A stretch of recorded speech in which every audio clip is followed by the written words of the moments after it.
Okay, رحیق المختوم page number ہے 57۔ تو کون اس کو ریڈنگ کرنا چاہے گا؟ آج آپ لوگ جو والنٹیئر کریں گے، آپ لوگ کون ریڈنگ کرنا چاہے گا؟ Any one? کوئی اپنا مائک اوپن کرے پلیز۔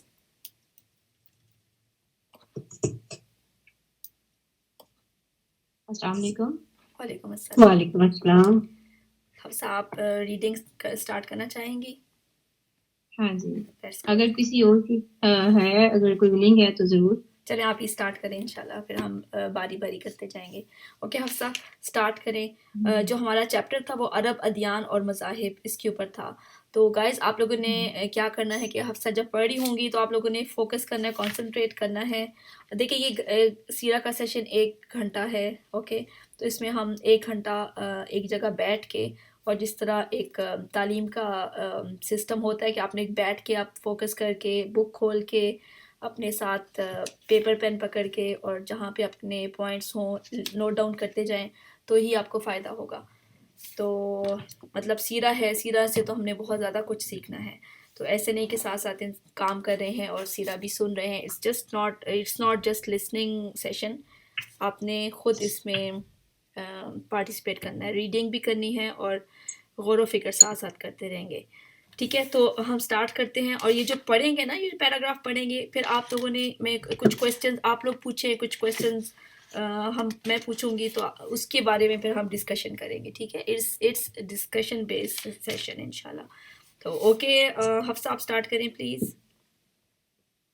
اور گائز وائس نحمد کلیئر نہیں آ ونصلی رہی آپ کو؟ رسول کریم، اما بعد، فاعوذ باللہ من الشیطان الرجیم، بسم اللہ الرحمن الرحیم۔ رب اشرح لی صدری ویسر لی امری واحلل عقدۃ من لسانی یفقہوا قولی، رب زدنی علما۔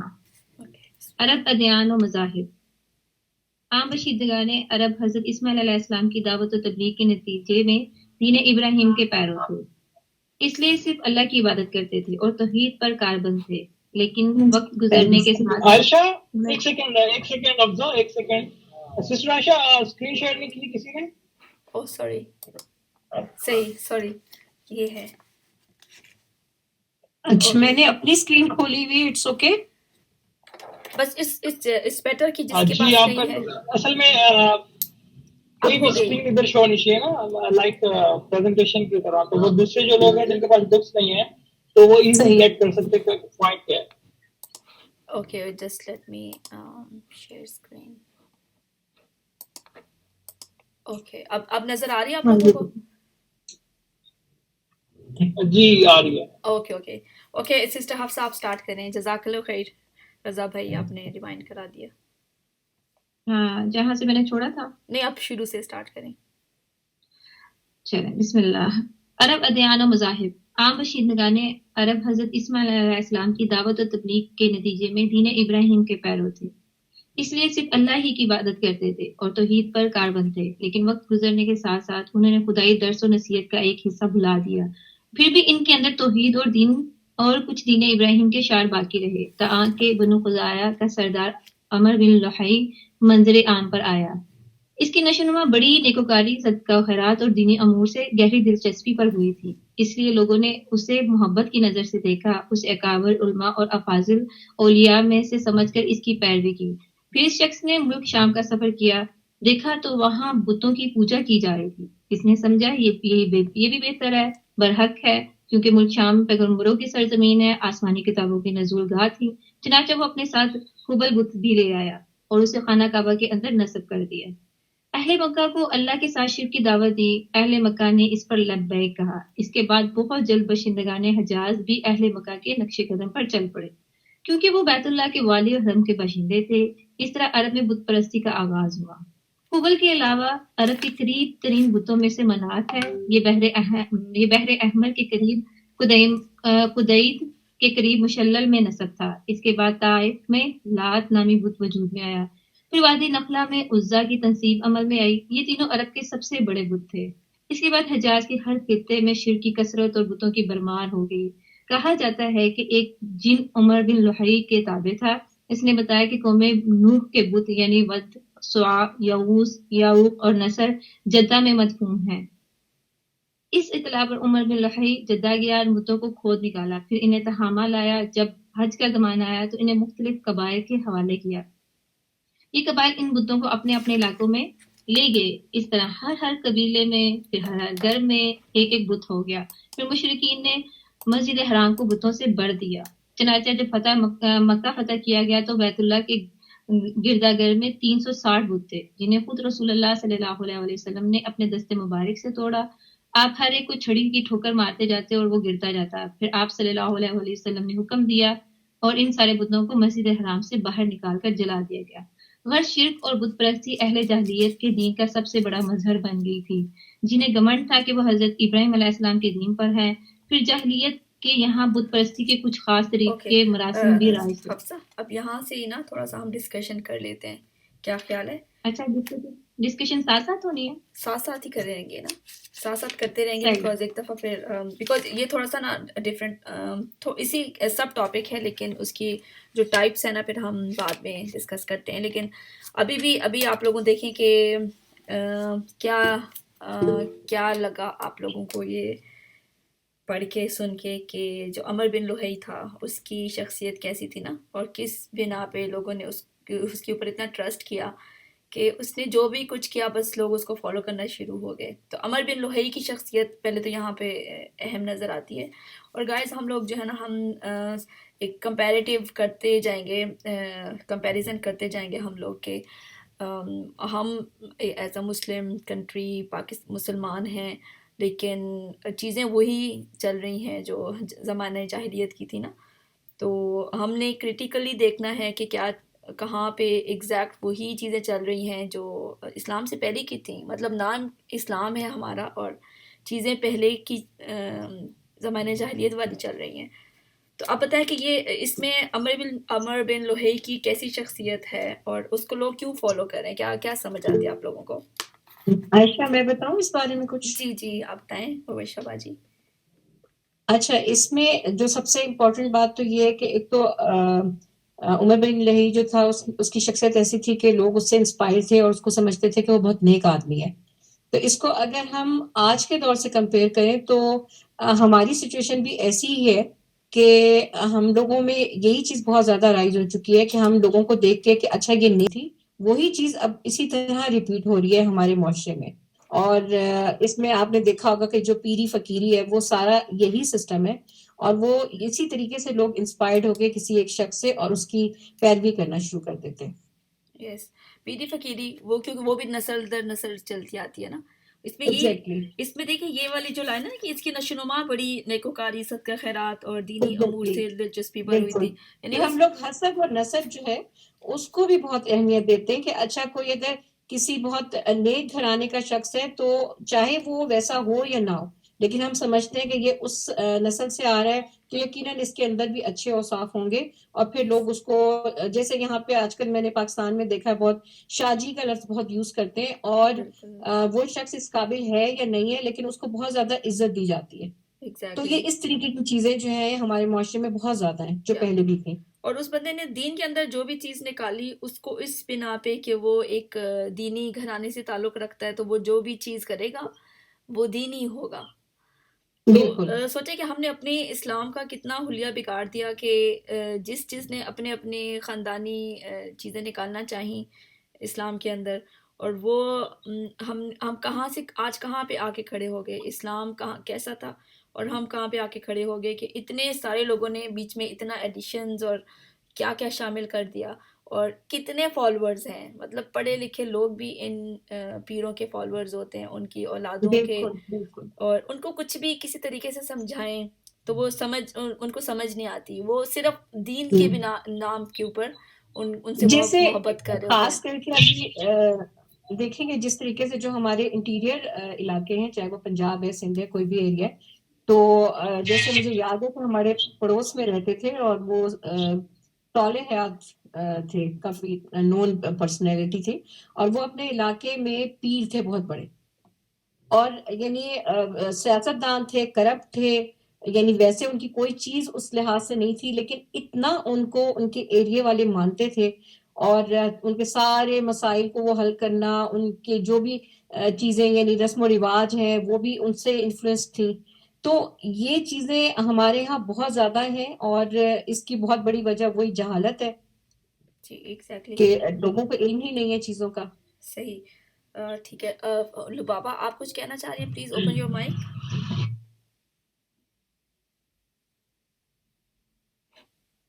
اوکے گائز، کوئی اور بات کرنا چاہتا ہے؟ میں ایک پوائنٹ ایڈ کرتا ہوں جی کہ یہ ڈور بند کرنا. اچھا، میں اس میں فتح مکہ والے دن کا ایک واقعہ ایڈ کرتا ہوں، وادی نخلا کا. تو نبی کریم صلی اللہ علیہ وسلم نے حضرت خالد بن ولید کو بھیجا وادی نخلا میں، وہاں پہ جو بت پڑے ہوئے تھے ان کو توڑنے کے لیے. تو حضرت خالد بن ولید جب وہاں پہ جاتے ہیں تو وہ ان کو جو وہاں پہ جو ہوتے ہیں راہب، شاید ان کو راہب ہی کہتے ہیں، جو بتوں کو رکھوالی کرتے تھے، اوکے. انہوں نے ان کو فیک بت دیا نا. انہوں نے فیک جو بت تھا اس کو توڑ دیا. واپس آئے تو نبی کریم صلی اللہ علیہ وسلم نے ان سے کہا کیا تم نے واقعی صحیح بت توڑا؟ انہوں نے جب نشانیاں بتائی تو نبی کریم صلی اللہ علیہ وسلم نے فرمایا جاؤ واپس آؤ، دوبارہ اس بت کو توڑ کے آؤ، کیونکہ اس کے اندر ایک جن تھا، اس بت کے اندر ایک جن بھی تھا. پھر حضرت خالد بن ولید جاتے ہیں، سب سے پہلے اس راہب کا سر قلم کرتے ہیں. اس کے اندر دو اور عورتیں ہوتی ہیں، ان کا سر قلم کرتے ہیں.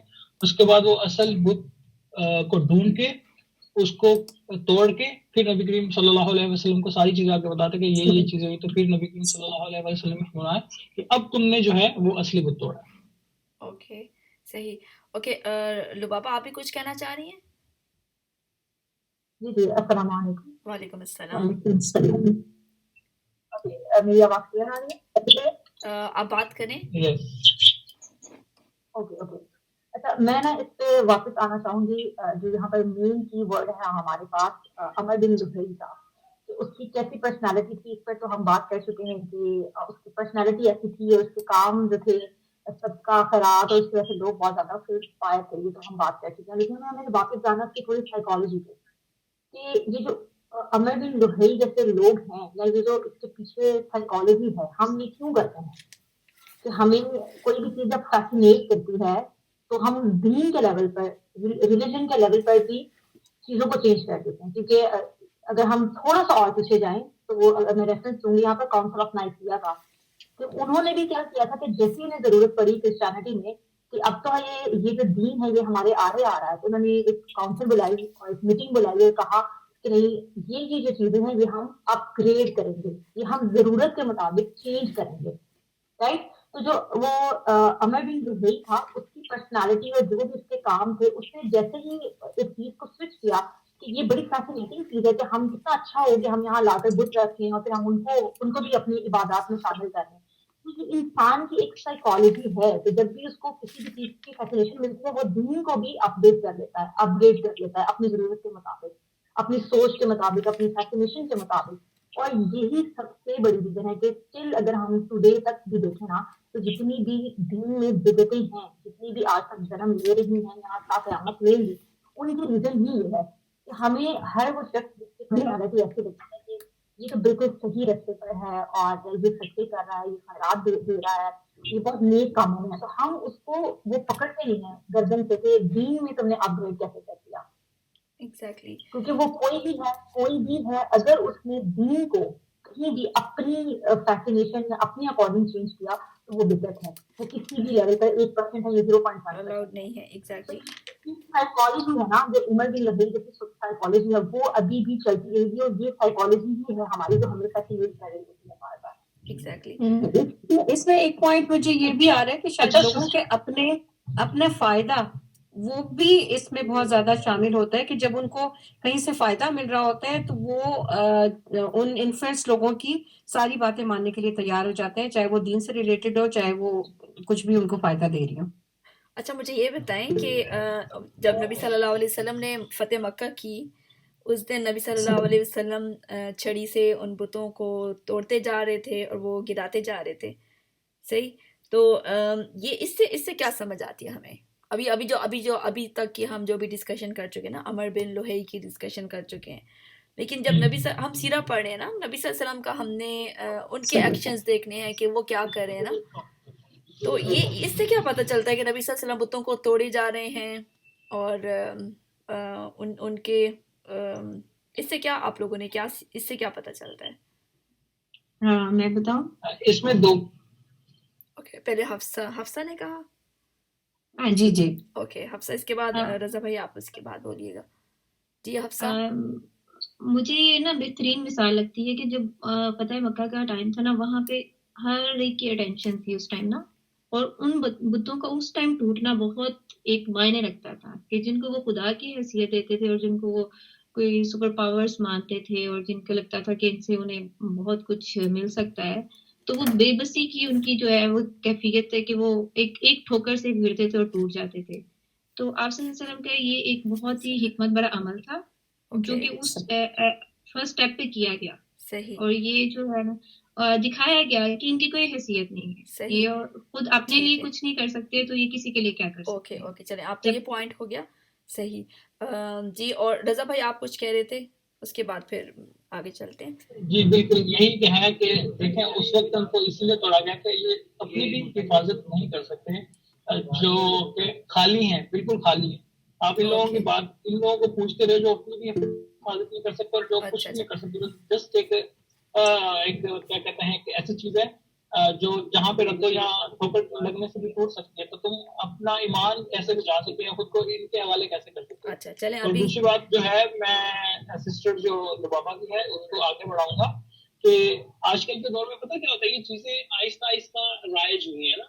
جیسا کہ جیسے پیر ہیں انہوں نے اپنے مریدوں کو بولا کہ آپ نے یہ چیز کرنی ہے، تو وہ اس عقیدت میں، اور ایمان ان کا اتنا کمزور ہوتا تھا اس عقیدت کے اندر، انہوں نے آہستہ آہستہ اپنے بچوں میں، اس کے بعد ان کے بچوں میں، ایک چیز سے دو سے تین سے چار، ٹھیک ہے، بڑھتے بڑھتے بدت جو ہے بہت زیادہ بڑھ گئی اور لوگوں کو پتہ بھی نہیں چلا کہ بدت کیسے بڑھی ہے. اس لیے بڑھی کہ نسل در نسل تھوڑی چیز ہر بندے نے انکلوڈ کی ہے. اچھا چلیں، ان کو یہ لگتا ہے کہ یہ اس کا حصہ ہے یہ دین کا. اس میں ایک بات میں اور کروں گی، یہ جو پچھلی والی بات ہے بت توڑنے والی، کہ اس میں نبی پاک صلی اللہ علیہ وآلہ وسلم اس کام کو ڈیلے بھی کر سکتے تھے کہ ابھی فتح مکہ چل رہا ہے تو بتوں کو ہم کچھ دن بعد توڑ لیں، لیکن ایسا نہیں ہوا، اس کو اسی وقت توڑا گیا. تو اس میں بھی بہت بڑی حکمت تھی کہ کس ٹائم پہ کس کام کا ہونا کتنا اہم ہے، کہ اگر کوئی چیز شروع ہوئی ہے تو اس کو بہت جلد، اور جب سارے لوگوں کی اٹینشن ہو ایک جگہ پہ تو اسی وقت اس کو کرنا چاہیے. گائز ابھی بھی انٹینسٹی آپ لوگ نہیں سمجھ پا رہے، جو ہے یہاں پہ نا، انٹینسٹی یہ ہے کہ نبی صلی اللہ علیہ وسلم تو آئے ہی ان بتوں کو توڑنے کے لیے تھے. پہلی بات ہی انہیں کی یہ تھی کہ بتوں کو چھوڑیں اور اللہ تعالیٰ کی طرف آئیں. جب وہ نہیں مان رہے تھے، مکہ میں بہت زیادہ ریزسٹنس آ رہی تھی، نبی صلی اللہ علیہ وسلم تو ان چیزوں کو ہی توڑنے آئے تھے نا، اور کعبہ کو ان بتوں سے ہی پاک کرنے کے لیے آئے تھے. تو اتنی پاور نہیں تھی کہ آپ توڑ سکیں ان کو. اور پھر نبی صلی اللہ علیہ وسلم وہ ساری اتنی سچویشن سے گزرے، پھر ہجرت کی اور مدینہ آئے، پھر اپنی ٹیم بنائی، اپنے لیے پاور اکٹھی کی، اور پھر آتے ہیں اسی شہر میں واپس آتے ہیں. مقصد ہی تھا ان کا تو پہلے دن سے ہی بتوں سے پاک کرنا تھا نا، پہلے دن سے بتوں کو توڑنا تھا، لیکن ان کے پاس پاور نہیں تھی. تو گائز یہ نہیں ہے، یہ ہماری ذمہ داری نہیں ہے کہ جو بھی ہمارے مزار چل رہے ہیں اور جو مطلب شرک کی کتنی اقسام ہمارے مسلمان اسلام کے نام کے اوپر ایک ملک حاصل کیا ہے، اور اس کے اندر اتنے لا تعداد میں، مطلب زیادہ تر ہماری آبادی جو ہے وہ انہی چیزوں میں پڑی ہوئی ہے. تو یہ ہے نا سنت صرف یہ نہیں کہ کھڑے ہو کے پانی نہیں پینا اور بیٹھ کے پانی پینا ہے اور دائیں ہاتھ سے کھانا ہے. صرف سنت تو یہ نہیں ہے نا، یہ اصل سنتیں تو یہ ہیں جس چیز کے لیے نبی صلی اللہ علیہ وسلم اپنی پوری زندگی لگا دی. تو اس میں آپ کی جاتی ہے نا، آپ کی جان جاتی ہے، آپ کی اسٹرگل اس میں آتی ہے کہ کیا پلاننگ کی ہم نے، پاور کیسے حاصل کرنی ہے ہم نے کہ یہ ان بتوں کو توڑ سکیں. تو ہماری پلاننگ میں کہاں ہے کہ لوگ، کیونکہ سب سے بڑا ہماری ذمہ داری یہ ہے کہ یہ آف کورس جو اسلام کے نام پہ مسلمان ہو کہ اگر اتنے شرک میں مبتلا ہیں تو اللہ تعالیٰ کیا ان کو معاف کر دیں گے؟ وہ تو اپنے لیے جہنم میں ہی جگہ بنا رہے ہیں. تو ان لوگوں کو کیسے روکنا ہے؟ تو ان کو روکنے کے لیے جو بھی ہم نے ایفرٹس کرنی ہے نا، جس کے لیے IMS ہے، جس کے لیے ہم ایک مسلمان کی ذمہ داری ہے کہ لوگوں کو روکنا ہے اس سے، ان چیزوں سے، ان بتوں سے، ان شرکوں سے، ان بدعات سے لوگوں کو روکنا ہماری ذمہ داری ہے. ہم نے پلاننگ کرنی ہے، ہم نے اس کے اوپر زندگی لگانی ہے، اسٹرگل ہماری یہ ہونی چاہیے. تو سیرہ تو ہم اسی لیے پڑھ رہے ہیں تاکہ ہمیں وہ چیزیں سمجھ آئیں جو ہم نہیں کر رہے اور ہم نے کرنی ہے. ٹھیک ہے، آگے چلتے ہیں. سسٹر ایک سیکنڈ، آواز آ رہی ہے؟ یہ ہوتا ہے کہ بت یہاں ایک علامت کے طور پر استعمال ہوئے ہوں، جیسے کہ مطلب اگر ہم اپنی ابھی اس وقت لائف میں لیں تو بت ایک علامت کے طور پر بھی لے سکتے ہیں کہ ضروری نہیں کہ کوئی پتھر کا جو بت ہو وہ بنا ہو، کوئی بھی پاور ہو سکتی ہے جو اس وقت اللہ کے اصولوں کے خلاف چل رہی ہو، تو ہمیں اس کو توڑنا اور اس کے خلاف کھڑے ہونا ہو. ایگزیکٹلی، وہ پولیٹیکل ہو سکتی ہے، وہ ہمارے اپنے گھر میں ہو سکتی ہے، وہ کہیں بھی ہو سکتی ہے ہماری سوسائٹی میں. تو ہمارے ان اپنے بتوں بھی کو توڑنا بھی، بت ہمارے اپنے بھی جو ہوتے جو ہیں. اللہ کے رولز کے انگیز چل رہے ہیں ان کو ایگزیکٹلی، توڑ کے آئیے. یہ نہیں کہ جو چیز بھی آپ کی اپنی لائف میں، انڈیویجول کی لائف میں بھی جو چیز سب سے اوپر ہے وہ آپ کا بت ہے، جس کی سب سے زیادہ امپورٹنٹ ہے اچھا وہ آپ عائشہ، کا بت ہے. جی یہ نا رومیسا کے ایک کمنٹ آیا ہوا ہے، وہ بھی میں پڑھ کے سنا دیتا ہوں. ان کو مجھے میسج آیا ہے، خانہ کعبہ اللہ کا گھر ہے، اس میں بتوں کی کوئی جگہ نہیں ہے. جس طرح ہمارا دل اللہ کا گھر ہے، اس میں کسی بت کی کوئی جگہ نہیں، چاہے وہ انا کا ہو، خروج کا ہو، دنیا کا ہو، محبت کا ہو. اور جب تک ہم ان بتوں کو نہیں توڑیں گے، ایمان ہمارے دل میں جگہ نہیں بنائے گا. ایگزیکٹلی، تو یہ بات بہت ظاہر ہے کہ ہمارے دل میں کسی کا بھی ڈر نہیں ہونا چاہیے. صحیح بات کرتے ہوئے ہمیں کسی کا بھی ڈر نہیں ہونا چاہیے. یہ ہم سے بڑے ہیں یا چھوٹے ہیں یا یہ کوئی اسکالر ہے، اگر آپ ٹھیک ہیں ایگزیکٹلی، تو آپ کا ویلڈ پوائنٹ ہے. اکارڈنگ ٹو اسلام تو آپ کو اپنا پوائنٹ رکھنا چاہیے، ورنہ صحیح. آپ پھر اوکے، آپ کے دل میں وہ ایمان کو کمبل نہیں. صحیح، بالکل. اوکے گائز، ابھی ہم جو ہے نا ابھی نیکسٹ ہم سٹارٹ کرتے ہیں، اور پھر اس اپنے اپنے پوائنٹس نوٹ کرتے جائیے. اور ابھی آدھے گھنٹے میں ہم نے صرف ایک پیج کیا ہے، کافی سارا کرنا ہے ہم نے. تو اب اس کو نا کوئکلی اب غور سے سنیے گا. اگر کوئی پوائنٹ آتا تو جسٹ نوٹ اٹ ڈاؤن، اور پھر ہم اس کے اوپر ڈسکشن کر سکتے ہیں. تو کوئکلی اپنے پوائنٹس بھی دے دیں. اوکے، اب کون ریڈنگ کرے گا؟ somebody اپنا مائک اوپن کریں. مبشرہ آنٹی، آپ نے کہا ہے؟ نہیں، میں اس کے بعد پڑھ لوں گی. ٹھیک ہے. ابھی کوئی اور پڑھ لے، نیکسٹ میں پڑھ لیتی ہوں. تو بابا، you want it? Your hand is raised. Anyone? Rumaisa? میں پڑھ لیتی ہوں، اٹس اوکے. اوکے، چلیں آپ سٹارٹ کریں. اچھا، ہم نے کہاں سے شروع کرنا ہے؟ یہ پھر اہل کہ جاہلیت کے قبیلے میں، نہیں، ہر قبیلے میں اور ہر گھر میں ایک بت تھا. نہیں، اس کے بعد ہے پھر اہل جاہلیت کی یہاں بت پرستی کے کچھ خاص طریقے اور مراسم بھی رائج تھے. ٹھیک ہے، کہ غرض شرک اور بت پرستی اہلیہ جاہلیت کے دین کا سب سے بڑا مظہر بن گئی تھی، جنہیں گھمنڈ تھا کہ وہ حضرت ابراہیم علیہ السلام کے دین پر ہیں. پھر اہل جاہلیت کے یہاں بت پرستی کے کچھ خاص طریقے اور مراسم بھی رائج تھے، جو زیادہ تر تو عمر بن لوہی کے اختراع تھے. اہل جاہلیت سمجھتے تھے کہ عمر بن لوہی کی اختراع دین ابراہیمی کی تبدیلی نہیں بلکہ بدعت حسنہ ہے. ذیل میں ہم اہل جاہلیت کے اندر رائج بت پرستی کے چند اہم مراسم کا ذکر کر رہے ہیں. دور جاہلیت کے مشرکین، نمبر 1، دور جاہلیت کے مشرکین بتوں کے پاس مجاور بن کے بیٹھتے تھے، ان کی پناہ ڈھونڈتے تھے، انہیں زور زور سے پکارتے تھے اور حاجت روائی اور مشکل کشائی کے لیے ان سے فریاد اور التجائے کرتے تھے، اور سمجھتے تھے کہ وہ اللہ سے سفارش کر کے ہماری مراد پوری کر دیں گے. نمبر 2، بتوں کا حج و طواف کرتے تھے، ان کے سامنے عجز و نیاز پیش کرتے تھے اور انہیں سجدہ کرتے تھے. نمبر 3، بتوں کے لیے نذرانے اور قربانیاں پیش کرتے تھے، اور قربانی کے ان جانوروں کو کبھی بتوں کے آستانوں پہ لے جا کے ذبح کرتے تھے اور کبھی کسی بھی جگہ ذبح کر لیتے تھے، مگر بتوں کے نام پر ذبح کرتے تھے. ذبح کی ان دونوں صورتوں کا ذکر اللہ تعالیٰ نے قرآن مجید میں ارشاد فرمایا ہے. ترجمہ، یعنی وہ جانور بھی حرام ہیں جو آستانوں پر ذبح کیے گئے ہوں. دوسری جگہ ارشاد اللہ تعالیٰ ہے کہ یعنی اس جانور کا گوشت مت کھاؤ جس پہ اللہ کا نام نہ لیا گیا ہو. نمبر 4، بتوں سے تقریب کا ایک طریقہ یہ بھی تھا کہ مشرکین اپنی ثوابدیت کے مطابق اپنے کھانے پینے کی چیزوں اور اپنی کھیتی اور چوپائی کی پیداوار کا ایک حصہ بتوں کے لیے خاص کر دیتے تھے.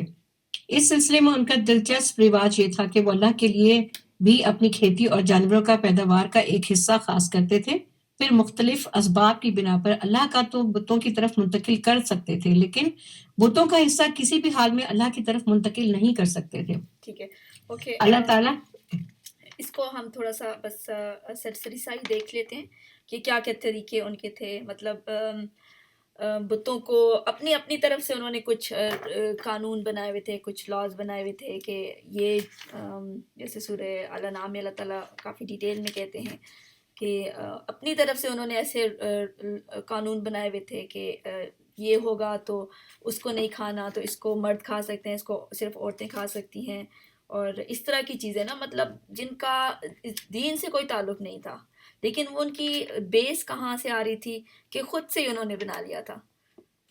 تو یہ والی ساری چیزیں ہیں. تو اس کو ہم پھر جسٹ ایک سرسری سا دیکھ لیتے ہیں. اگر آپ لوگوں میں سے ابھی تک جو پڑھا ہے کسی کا کوئی پوائنٹ ہو، کسی کا کوئی کویسچن ہو، کسی کا کوئی کمنٹ ہو تو پلیز آپ لوگ دے دیں.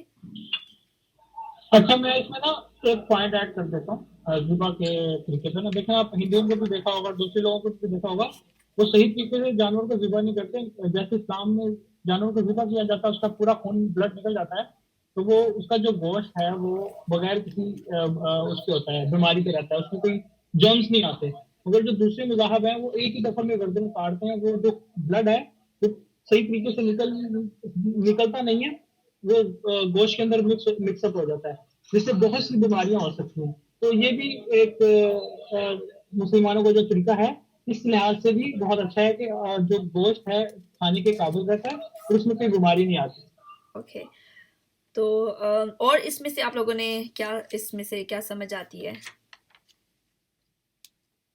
اور یہ جو میں یہاں پہ کہوں گی، جب انسان جاہل ہوتا ہے تو وہ پھر انسانوں کو چھوڑ کر جانوروں کے بھی حقوق پامال کرتا ہے. دیکھا جائے تو یہ جانوروں کے ساتھ ظلم تھا کہ جس مقصد کے لیے اللہ تعالیٰ نے بنایا انہیں اس مقصد پہ استعمال نہ کرنا یا پھر کسی غلط کام کے لیے یوز کرنا.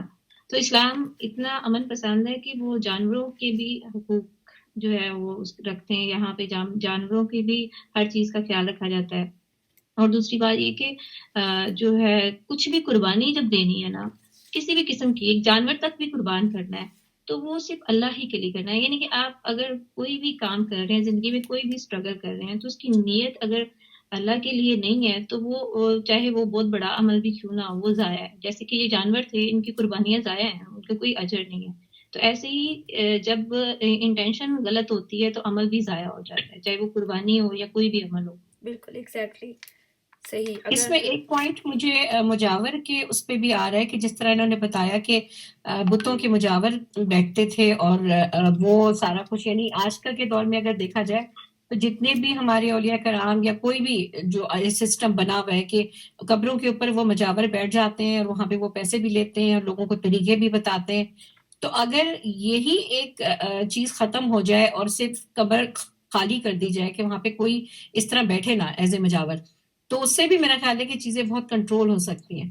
وہ تو وہی تب پاسبل ہے نا کہ پاور ہو ہمارے پاس. اور دوسرا یہ کہ پھر ہم نے باٹم ڈاؤن اپروچ بھی کرنی ہے کہ لوگوں کا مائنڈ میک اپ کرنا ہے نا، لوگوں کو بتانا، لوگوں کو صحیح والا اسلام بتانا کہ یہ لوگ جو کر رہے ہیں تو سراسر شرک ہے. اور اللہ تعالیٰ نے بار بار کہا قرآن میں کہ شرک میں نہیں معاف کروں گا، باقی سب گناہ معاف کر دوں گا لیکن شرک معاف نہیں کروں گا. لیکن ہمیں اتنی بڑی بات ہم مسلمانوں کو سمجھ نہیں آتی، اور بہت ہی محبت سے یہ سارے پیر فقیر اور مزاروں کے اوپر اپنی بہت ہی محبت کے ساتھ اس کے ساتھ ہم جڑے ہوتے ہیں. تو چلیں نیکسٹ ہم پڑھتے ہیں. تو یہ بات یہ ہے کہ ہم نے لوگوں کی سوچ بھی بنانی ہے، لوگوں کو یہ بھی ہمارا فرض ہے، ہمارا کام ہے. اور اس کے لیے ہم کتنی محنت کر رہے ہیں، کتنی پلاننگ کر رہے ہیں. تو ہم نے اپنے آپ کو دیکھنا ہے کہ کیا واقعی ہم لوگ بھی اس درجے کی پلاننگ کریں جو نبی صلی اللہ علیہ وسلم جس درجے کی آپ نے کام کیا اور جس درجے کا صحابہ کرام نے کیا. تو جو لوگ کمنٹس کر رہے ہیں نا ابھی، کیونکہ یہ ریکارڈنگ سٹاپ ہوگی، یہ سٹاپ ہوگا، لنک ایکسپائر ہوگا تو کمنٹس بھی چلے جائیں گے. تو کوئی کمنٹس آپ لوگ بے شک اپنے پاس سیو رکھیں، اس کو بعد میں گروپس میں بھی شیئر کر دیجیے گا، because I can see some comments are really good. تو ضرور اپنے گروپس میں شیئر کریے گا، ہم تک پہنچائیے گا. تو چلیں یہ پیج نمبر 61 پہ ہے، یہاں سے نیکسٹ سٹارٹ کرتے ہیں. جی اللہ تعالیٰ کا ارشاد ہے کہ اللہ نے جو مبشرہ آپ یہاں کھیتی سے اور اسٹارٹ کریں چوپائے 61 پہ دیکھیں سیکنڈ پیراگراف. عرب اپنے بتوں کے ساتھ یہ سب عقیدے اس لیے کرتے تھے. جی شروع کروں. ہاں کریں. جی اللہ نے جو کھیتی اور چوپائے پیدا کی ہیں اس کا ایک حصہ انہوں نے اللہ کے لیے مقرر کیا اور کہا یہ اللہ کے لیے ہے. ان کے خیال یہ ہمارے شرکا کے لیے ہے جو ان کے شرکا کے لیے ہوتا تھا اور Okay. اللہ تو نہیں مبشرہ آپ اللہ یہ ہم ڈسکس تک کر نہیں چکے ہیں نا. پہنچتا ٹھیک ہے یہ ہم ڈسکس کر چکے مگر ہیں. جو اللہ کے لیے ہوتا ہے Can you- جی وہ ان کے شرکا تک پہنچ جاتا ہے. کتنا برا ہے وہ فیصلہ جو یہ لوگ کرتے ہیں. یہ القرآن. اچھا اب اس میں نمبر 5 ہے کہ بتوں کی تقریب کا ایک طریقہ یہ بھی تھا کہ مشرکین کھیتی اور چوپائے کے اندر مختلف قسم کی نظریں مانتے تھے. اللہ تعالیٰ کا ارشاد ہے ان مشرکین نے کہا کہ یہ چوپائے اور کھیتیاں ممنوع ہیں. انہیں وہی کھا سکتا ہے جسے ہم چاہیں. ان کے خیال میں. مبشرہ اور یہ آپ وہ کو میری چوپائے آواز آ رہی ہیں. ہے؟ آپ کو میری آواز آ رہی ہے؟ جی جی جی جی بولیں. میں یہ کہتی یہ چیزیں ہم ڈسکس کر لی ہیں نا. ٹھیک ہے تو آپ بس ہاں کہ انہوں نے خود سے ہی قانون بنائے ہوئے تھے اور اس کے اوپر ہی چپکے ہوئے تھے اور ایگزیکٹلی ٹھیک ہے ایگزیکٹلی. تو یہ ہم کر چکے ہیں. تو آپ ایسا کریں 61 پیج نمبر 61 پہ آ جائیں. 61 پہ آ جاؤں. اوکے 61 یہ یہ ہے نا عرب اپنے بتوں کے جی ساتھ یہ سب کچھ عقیدے اس لیے کرتے تھے کہ انہیں یہ بت اللہ کے قریب کر دیں. ٹھیک ہے ٹھیک ہے. عرب اپنے بتوں کے ساتھ یہ سب کچھ اس عقیدے سے کے ساتھ کرتے تھے کہ یہ بت انہیں اللہ کے قریب کر دیں گے اور اللہ کے حضور ان کی سفارش کر دیں گے. چنانچہ قرآن مجید میں بتایا گیا ہے کہ یہ مشرکین کہتے تھے کہ ہم ان کی باتیں محض اس لیے کر رہے ہیں کہ وہ ہمیں اللہ کے قریب کر دیں. ٹھیک ہے یہ مشرکین اللہ کے سوا ان کی عبادت کرتے ہیں جو انہیں نہ نفع پہنچا سکتے ہیں نہ نقصان اور کہتے ہیں کہ یہ اللہ کے پاس ہمارے سفارشی ہیں. ٹھیک ہے. مشرکین عرب الازم یعنی فال کے تیر بھی استعمال ازلام کرتے تھے ازلام اور ہے نا ازلام کہا جاتا ہے نا الازام الازلام. ظلم کی جمع ہے. الازلام ظلم کی جمع ہے. Okay. الازلام اس تیر کو کہتے ہیں جس پر پر نہ لگے ہوں. فال گیری کے لیے استعمال ہونے والے یہ تیر 3 قسم کے ہوتے تھے. ایک وہ جن پر صرف ہاں یا نہیں لکھا ہوتا تھا. اس قسم کے تیر سفر اور نکاح وغیرہ کے کاموں کے لیے استعمال کیے جاتے تھے. اگر فال میں ہاں نکلتا تو مطلوبہ کام کر ڈالا جاتا. اگر نہیں نکلتا تو سال بھر کے لیے ملتوی کر دیا جاتا تھا اور آئندہ پھر فال نکالی جاتی. یعنی کہ فال یہ فال والی گیری بات کے تیر ساری یہ بات یہی آ رہی ہے کہ فال گیری مطلب یہ بھی اللہ تعالیٰ نے تو اس کو حرام قرار دیا ہے. اور دیکھیں کہ پھر وہی چیزیں رائج ہو گئیں دوبارہ ہمارے اسلامی سوسائٹی کے اندر کہ فال نکال کے اور قسمت کا حال اس سے معلوم کرتے اور اسی سے فیصلہ بھی اسی سے کرتے کہ دائیں گیا ہے کوئی تیر جو بھی نکلا ہاں والا تیر نکلا یا نہ والا تیر نکلا. تو مطلب اپنی عقل استعمال کیے بغیر بس صرف تیروں کی بنیاد پر وہ لوگ فیصلے کرتے تھے. ٹھیک ہے اور اسی طرح اگلا آ جاتے ہیں جوا کھیلنا اور تیروں کا استعمال یہ والی چیز. کوئی اور پڑھنا چاہے گا؟ اوکے وقار خان کون ریڈ کرنا چاہے گا؟ اوکے حفصہ وقار آپ ریڈ کرنا چاہیں گے نیکسٹ پیراگراف بھی؟ گائز میری آواز کٹ رہی ہے یا صحیح آ رہی ہے؟ مجھے تو صحیح آ رہی ہے. صحیح آ رہی ہے. اچھا صحیح آ رہی ہے. قاسم بھائی کہہ رہے ہیں آواز کٹ رہی ہے. قاسم بھائی آپ اپنا کنیکشن ٹھیک کر لیں. تو چلیے نیکسٹ پیراگراف یہاں سے پڑھتے ہیں نا کہ مشرکین عرب کاہنوں عرافوں اور نجومیوں کی خبروں پر بھی ایمان رکھتے تھے. کاہن اسے کہتے ہیں جو آنے والے واقعات کی پیش گوئی کرے اور راز غائب سربستہ سے واقفیت کا دعوے دار ہو. بعض کاہنوں کا یہ بھی دعویٰ تھا کہ ایک جن ان کی تابع ہے جو انہیں خبریں پہنچاتا رہتا ہے اور بعض کاہن کہتے تھے کہ انہیں ایسا فہم عطا کیا گیا ہے جس کے ذریعے وہ غیب کا پتہ لگا لیتے ہیں. بعض اس بات کے مدعی تھے کہ آدمی جو ان سے بات پوچھنے آتا ہے اس کے قول و فعل سے یا اس کی حالت سے کچھ مقدمات اور اسباب کے ذریعے وہ جائے واردات کا پتہ لگا لیتے ہیں. اس قسم کے آدمی کو عراف کہا جاتا تھا. مثلاً وہ جو چوری کے مال چوری کی جگہ اور گم شدہ جانور وغیرہ کا ٹھکانہ بتاتا تھا. تو نجومی اور عراف اور یہ جو کاہن یہ بھی بہت زیادہ مشہور بہت زیادہ یہ بھی طریقہ کار وہاں پہ رائج تھا. تو اور اس کے بعد جو پھر آتا ہے کہ بدشگونی اور یہ ساری چیزیں جو بدشگونی وہاں پہ ہوتی تھی، اب اس میں کہ چڑیا یا ہرن کے پاس جا کے اسے بھگاتے تھے، پھر اگر وہ دائیں بھاگتا تو اسے اچھائی اور کامیابی کی علامت سمجھ کر کام کر گزرتے، اور اگر بائیں جانے بھاگتا تو نحوست کی علامت سمجھ کر اپنے کام سے باز رہتے تھے۔ تو اس طرح اگر کوئی چڑیا یا جانور راستہ کاٹ دیتا تو بھی اسے منحوس سمجھتے تھے۔ اسی سے ملتی جلتی حرکت یہ تھی کہ مشرکین خرگوش کے ٹخنے کی ہڈی لٹکاتے تھے، اور بعض دنوں مہینوں جانوروں، گھروں اور عورتوں کو منحوس سمجھتے تھے، بیماریوں کی چھوت کے قائل تھے، اور روح کے الو بن جانے کا عقیدہ رکھتے تھے۔ یعنی ان کا عقیدہ تھا کہ جب تک مقتول کا بدلہ نہ لیا جائے اس کو سکون نہیں ملتا، اور اس کی روح الو بن کر بیابانوں میں گردش کرتی رہتی ہے، اور پیاس یا مجھے پلاؤ کی صدا لگاتی رہتی ہے جب تک اس کا بدلہ نہ لیا جائے۔ تو جب اس کا بدلہ لیا جاتا ہے تو اسے راحت اور سکون مل جاتا ہے۔ تو یہ ساری چیزیں سوچیں کہ ہمارے کتنی میڈیا پہ آ کے، ٹی وی پہ پروگراموں میں آ کے، اور یہ چیزیں نجومی خبریں بتا رہے ہوتے ہیں، اور لیکن دیکھیں یہ ساری چیزیں ہم اس طرح پڑھ کے گزر تو نہیں جائے کہ اچھا ہم وہ لوگ بھی ایسے تھے اور ہم لوگ بھی ایسے ہیں۔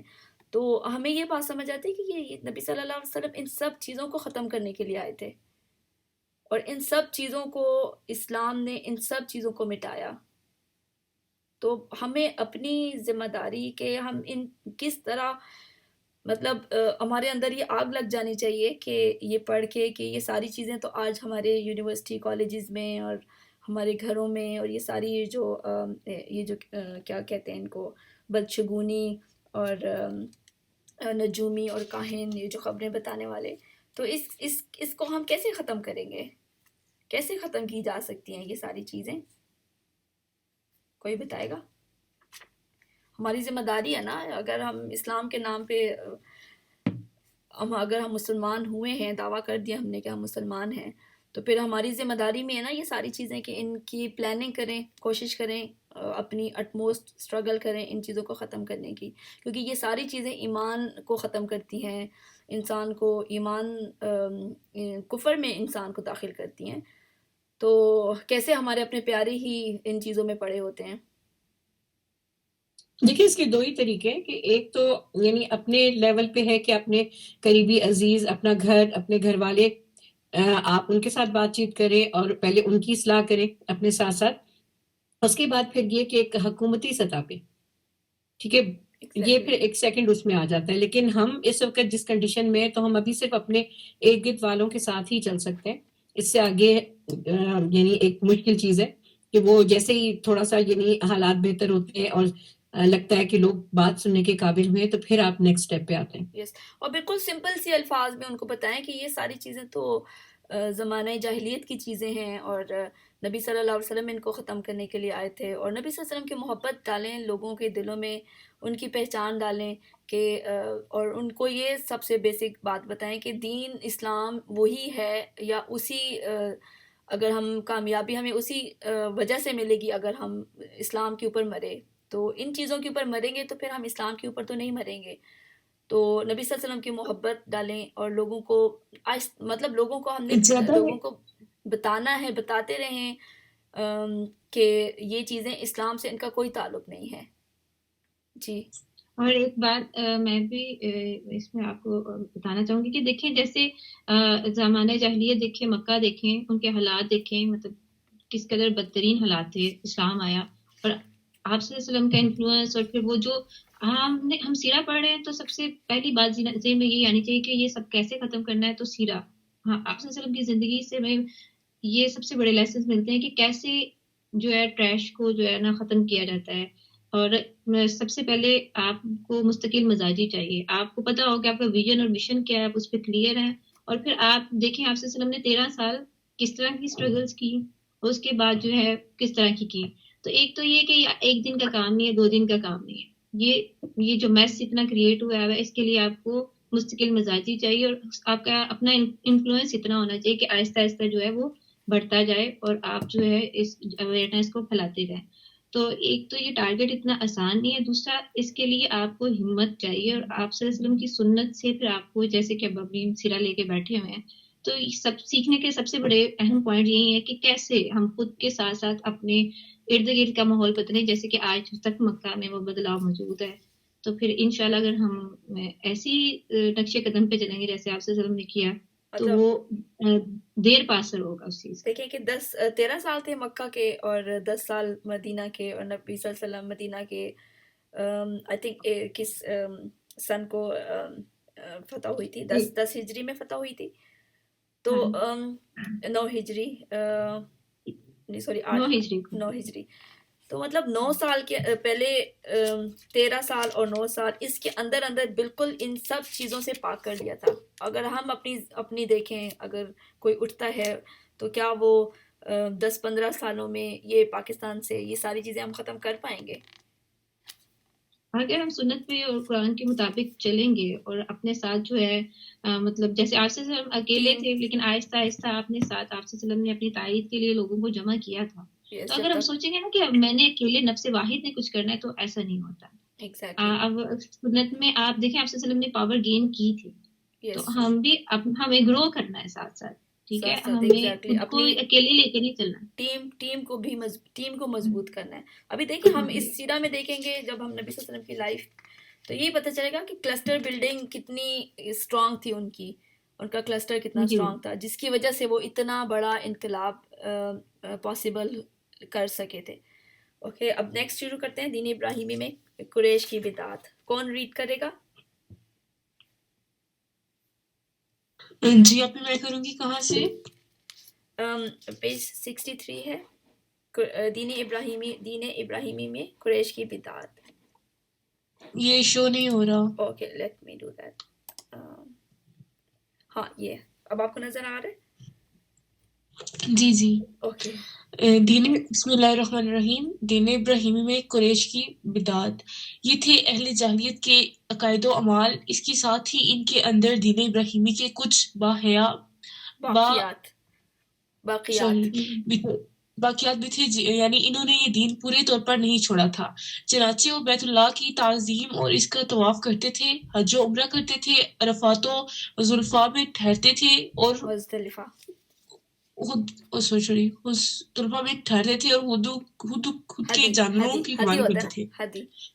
البتہ انہوں نے اس دین ابراہیمی میں بہت سی بدعتیں ایجاد کرنی شامل کر دی تھی. مثلا قریش کی ایک بدعت یہ تھی کہ وہ کہتے تھے کہ ہم حضرت ابراہیم علیہ السلام کی اولاد ہیں، ہم کے پاسبان بیت اللہ کے ولی اور مکہ کے باشندے ہیں. کوئی شخص ہمارا ہم مرتبہ نہیں ہے، اور نہ کسی کے حقوق ہمارے حقوق کے مساوی ہیں. اور اسی بنا پر یہ اپنا نام ہم بہادر اور گرم جوش رکھتے تھے. لہٰذا ہمارے شان نہیں ہے کہ ہم حدود حرم سے باہر جائیں. چنانچہ حج کے دوران یہ لوگ عرفات نہیں جاتے تھے، اور نہ وہاں سے افاضہ کرتے تھے، بلکہ مزدلفہ ہی میں ٹھہر کر وہیں سے افاضہ کر لیتے تھے. اللہ تعالیٰ نے اس بدعت کی اصلاح کرتے ہوئے فرمایا ثم افیضوا من حیث افاض الناس، یعنی تم لوگ بھی وہیں سے افاضہ کرو جہاں سے سارے لوگ افاضہ کرتے ہیں. ان کی ایک بدعت یہ بھی تھی کہ وہ کہتے تھے کہ ہم قریش کے لیے احرام کی حالت میں پنیر اور گھی بنانا درست نہیں، اور نہ یہ درست ہے کہ بال والے گائے یعنی کمبل کے ہم میں داخل قرار پاتا، اور اگر یہ نکلتا کہ ملخق ہے تو ان کے اندر اپنی حیثیت پر اور نہ یہ درست ہے. ریورس کریں، یہی ہے نا، یہ پیج نہیں ہے، آپ نے یہ درست ہے کہ پہلا پیج تھا. صحیح پڑھ رہی ہیں آپ؟ صحیح پڑھی ہیں. اور نہ یہ درست ہے کہ سایہ حاصل کرنا ہو تو چمڑے کے ہیمے کے سوا کہیں اور سایہ حاصل کرے. ان کی ایک بدعت یہ بھی تھی کہ وہ کہتے تھے کہ یہ بیرون حرم کے باشندے حج یا عمرہ کرنے کے لیے آئے، اور ہے دن بیرون حرم سے بیرون حرم سے بیرون حرم سے کھانے کی کوئی چیز لے کر آئے تو ان کے لیے کھانا درست نہیں. ایک بدعت یہ بھی تھی کہ انہوں نے بیرون حرم کے باشندوں کو حکم دے رکھا تھا کہ وہ حرم میں آنے کے بعد پہلا طواف ہم سے حاصل کیے ہوئے کپڑوں ہی میں کرے. چنانچہ اگر ان کا کپڑا دستیاب نہ ہوتا تو مرد ننگے طواف کرتے اور عورتیں اپنے سارے کپڑے اتار کر صرف ایک چھوٹا سا کھلا ہوا کرتا پہن لیتی اور اسی میں طواف کرتی اور دوران طواف یہ شعر پڑھتی اليوم يبدو بعده او كلا وما بدا منه فلا اهلا. اوکے آج کچھ ٹھیک ہے. آج کچھ یہاں سے نا بس یہی سمجھ آتی ہے کہ پہلے پاگل شرمگاہ کھل جائے گی لیکن جو کھل جائے صحیح یہی بات ہو رہی ہے کہ اپنی طرف سے انہوں نے کچھ چیزیں بنا لی تھیں، ایڈیشن کر لی تھی اور اس کے اوپر اتنے زیادہ اسی کے اوپر جمے ہوئے تھے. تو اللہ تعالیٰ نے پھر قرآن میں بار بار کہا کہ اب جو بھی دین ہے، جو اسلام ہے، وہ وہی ہے جو اللہ تعالیٰ نے بتا دیا، اور کوئی ایسی جو اخلاق سے گری ہوئی اور نامناسب چیزیں اللہ تعالیٰ نے دین میں الاؤ نہیں کی ہیں. تو جس کو وہ دین سمجھ کے کرتے تھے، خود ہی انسانوں کا دین بنائے ہوئے تھے، تو اس کو سب کو اللہ تعالیٰ نے ان کو چھوڑ دیا. پھر جیسے وہ ایک بدعت یہ تھی کہ جب حالت احرام میں گھر کے اندر ان کو واپس آنا ہوتا تھا تو دروازے سے نہیں آتے تھے، گھر کی پچھلی سائڈ سے آتے تھے.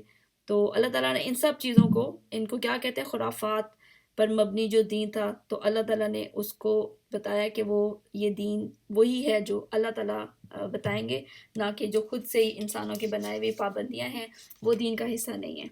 ٹھیک ہے. تو اس کے بعد آتا ہے کہ ان کے کون کون سے وہاں پہ اس کے بعد ہے نا دین اور کون کون سے تھے، جیسے یہودیت اور عیسائیت، یہ کس طرح آئیں اس علاقوں میں، حجاز میں کس طرح آئیں. تو اس میں کون پڑھے گا کہ یہودی کیسے حجاز میں یا یثرب میں کس طرح آ کے آباد ہوئے؟ تو یہ کون ریڈ آؤٹ کرے گا؟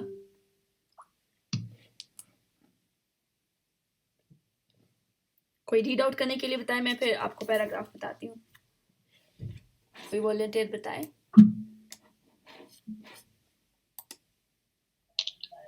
میں کروں؟ او یس شور. ایمان آپ پڑھیں. یہاں سے اس کے علاوہ جزیرۃ العرب کے مختلف اطراف میں یہودیت، اس کے علاوہ جزیرہ عرب کے مختلف اطراف میں یہودیت، مسیحیت، مجوسیت اور سابیت نے بھی در آنے کے مواقع پا لیے تھے، لہٰذا ان کا تاریخی خاکہ بھی مختصراً پیش کیا جا رہا ہے. جزیرہ عرب میں یہود کے کم از کم 2 ادوار ہیں. پہلا دور اس وقت سے تعلق رکھتا ہے جب فلسطین میں بابل اور آشور کی حکومت کی فتوحات کے سبب یہودیوں کو ترک وطن کرنا پڑا. اس حکومت کی سخت گیری اور بخت نصر کے ہاتھوں یہودی بستیوں کی تباہی و ویرانی، ان کے ہیکل کی بربادی اور ان کی اکثریت کی ملک بابل کی جلا وطنی کا نتیجہ یہ ہوا کہ یہود کی ایک جماعت فلسطین چھوڑ کر حجاز کے شمالی اطراف میں آ بسی. دوسرا دور اس وقت شروع ہوا جب ٹائٹس رومی کے زیر قیادت سن 70 میں رومیوں نے فلسطین پر قبضہ کیا. اس موقع پر رومیوں کے ہاتھوں یہودیوں کی داروگیر اور ان کے ہیکل کی بربادی کا نتیجہ یہ ہوا کہ متعدد یہودی قبیلے حجاز بھاگ آئے اور یثرب، خیبر اور تیمہ میں آباد ہو کر یہاں اپنی باقاعدہ بستیاں بسا لیں اور قلعے اور گھڑیاں تعمیر کر لیں. اور ان تارکین وطن یہود کے ذریعے عرب باشندوں میں کسی قدر یہودی مذہب کا بھی رواج ہوا اور اسے بھی ظہور اسلام سے پہلے اور اس کے ابتدائی دور کے سیاسی حوادث میں ایک قابل ذکر حیثیت حاصل ہو گئی. اندر جاؤں ظہور اسلام کے وقت. اب آپ کنٹینیو رکھیں، ہمیں آ رہی ہے آواز آپ کی. ٹھیک ہے میم. ظہور اسلام کے وقت مشہور یہودی قبائل یہ تھے: خیبر، نذیر، میں پڑھ دیتی ہوں. قریظہ، جی اوکے صحیح آپ کا بیبی چلا گیا ادھر تو آپ پڑھیں اس کو. اور کینکا سمہودی نے وفال وقات میں ذکر کیا ہے کہ یہودی قبائل کی تعداد 20 سے زیادہ تھی. یہودیت کو یمن میں بھی فروغ حاصل ہوا. ٹھیک ہے، یہاں اس صحیح. کے پھیلنے اس کو کا سبب تبان اسد ابو کرب تھا. یہ شخص جنگ کرتا ہوا یسرب پہنچا، وہاں یہودیت قبول کر لی اور بنو قریظہ کے 2 یہودی علماء کو اپنے ساتھ یمن لے آیا اور ان کے ذریعے یہودیت کو یمن میں وسعت اور پھیلاؤ حاصل ہوا. ابو کرب کے بعد اس کا بیٹا یوسف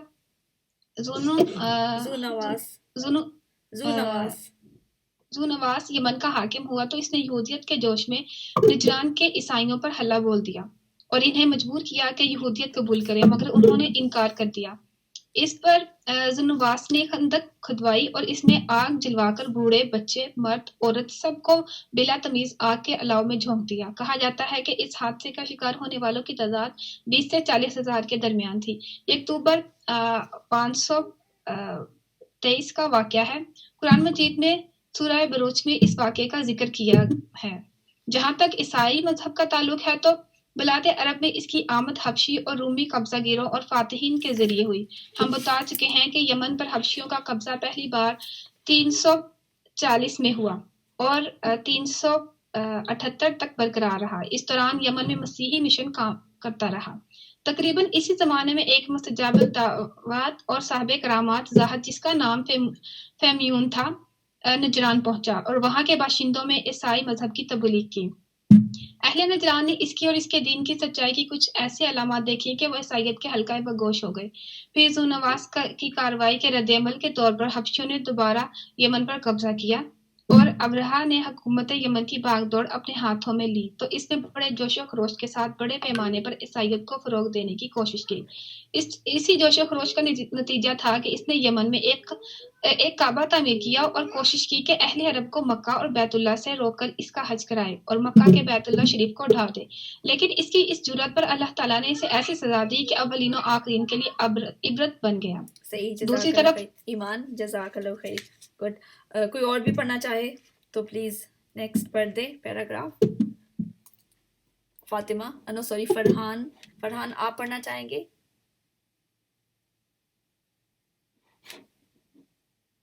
آپ نے ہینڈ ریز کیا ہوا ہے.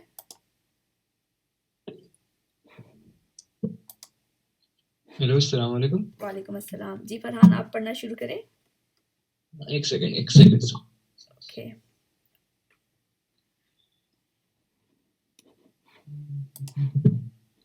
یہ یہاں سے پڑھنا ہے دوسری طرف رومی علاقوں کی. جی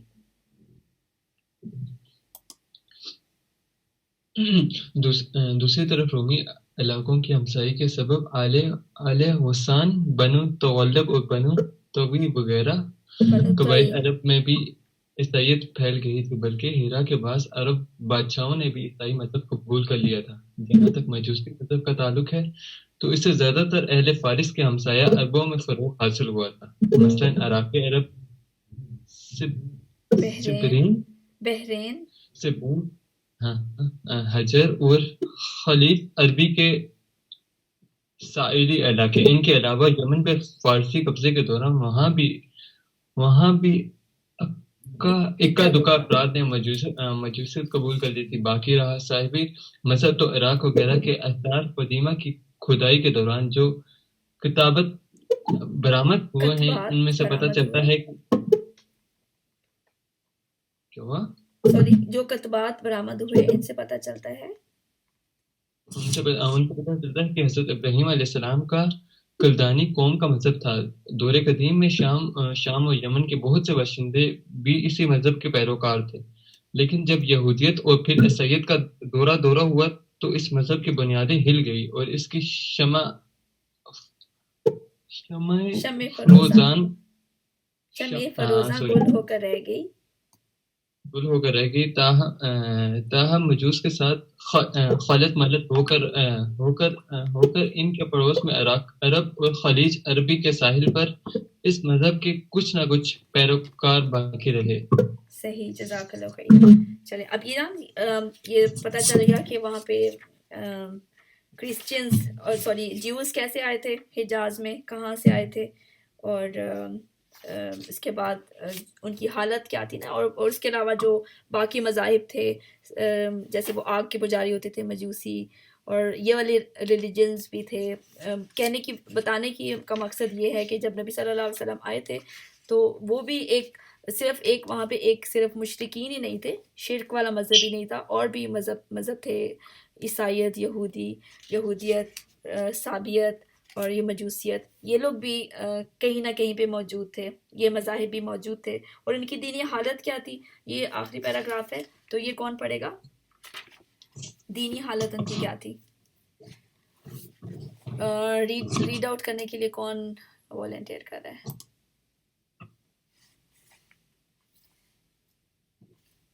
حفصہ آپ پڑھ دیں. دینی حالت. جس وقت اسلام کا نیا تابان طلوع ہوا یہی مذاہب و ادیان تھے جو عرب میں پائے جاتے تھے، لیکن یہ سارے ہی مذاہب شکست اور ریت سے دوچار تھے. مشرکین جن کا دعویٰ تھا کہ دین ابراہیم پر ہیں، شریعت ابراہیم کے اوامر و نواہی سے کوسوں دور تھے. اس شریعت نے جن مکارم اخلاق کی تعلیم دی ان سے ان کے مشرکین کو کوئی واسطہ نہ تھا. ان میں گناہوں کی بھرمار تھی، اور طول زمانہ کے سبب ان میں بت پرستوں کی وہی عادات اور رسوم پیدا ہو چکی تھی جنہیں دینی خرافات کا درجہ حاصل ہے. ان عادات اور رسوم نے ان کی اجتماعی، سیاسی اور دینی زندگی پر نہایت گہرے اثرات ڈالے تھے. یہودی مذہب کا حال یہ تھا کہ وہ محض ریاکاری اور تحکم بن گیا تھا. یہودی پیشوا اللہ کی بجائے خود رب بن بیٹھے تھے، لوگوں پر اپنی مرضی چلاتے تھے، ان کے دلوں میں گزرنے والے خیالات اور ہونٹوں کی حرکات تک کا محاسبہ کرتے تھے. ان کی ساری توجہ اس بات پر مرکوز تھی کہ کس طرح مال و ریاست حاصل ہو، خواہ دین ہی کیوں نہ برباد ہو، کفر و الحاد کو فروغ ہی کیوں نہ حاصل ہو، ان کی تعلیمات کے ساتھ تو ساحل ہی کیوں نہ بڑھتا جائے جن کی تقدیس کا اللہ تعالیٰ نے ہر شخص کو حکم دیا ہے اور جن پر عمل درآمد کی ترغیب دی ہے. عیسائیت ایک ناقابل فہم بت پرستی بن گئی تھی. اس نے اللہ اور انسان کو عجیب طرح سے خلط ملط کر دیا تھا. پھر جن عربوں نے اس دین کو اختیار کیا، ان پر اس دین کا کوئی حقیقی اثر نہ تھا، کیونکہ اس کی تعلیمات ان کے الوف زندگی سے میل نہیں کھاتی تھی. وہ اپنا طرز زندگی نہیں چھوڑ سکتے تھے، بلکہ ادیان عرب کے ماننے والوں کا حال مشرکین ہی جیسا تھا، کیونکہ ان کے دل یکساں تھے، عقائد ایک سے تھے اور رسم و رواج میں ہم آہنگی تھی. اوکے، صحیح، جزاک اللہ.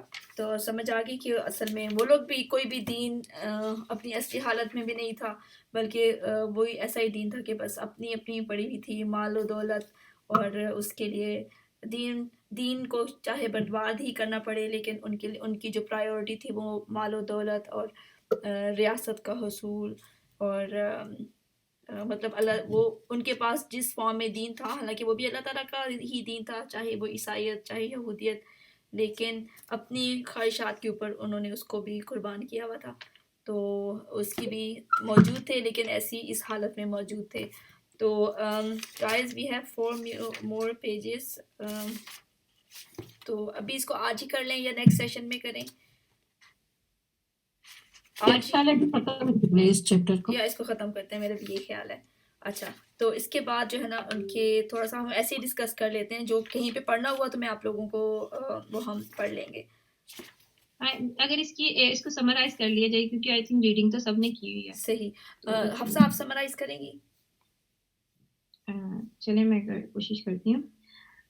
جاہلی معاشرے کی چند جھلکیاں. اس میں جو ہے نا عرب کے جو ہے نا اجتماعی حالات جو بتائے گئے ہیں، تو ان کے اندر جو ہے سب سے پہلے جس چیز کا ذکر آیا وہ نکاح کا تھا، کہ نکاح جو ہے وہ 4 طرح کے تھے. ایک ہی تھا جو شریعت پہ تھا، شریعت جو آج بھی رائج ہے، اس کے علاوہ سب بے حیائی اور فحاشی پہ مبنی تھے.